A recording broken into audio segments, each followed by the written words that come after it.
บ่ได้ไปหาเพราะว่าอยากงานที่ทำ กำลังจะไปตลาดแล้ว บ่ได้ใจ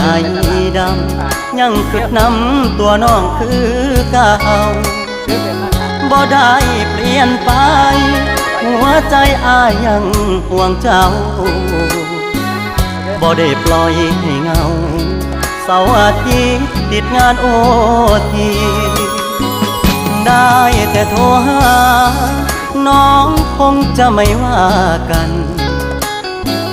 บ่เคยเปลี่ยนพัน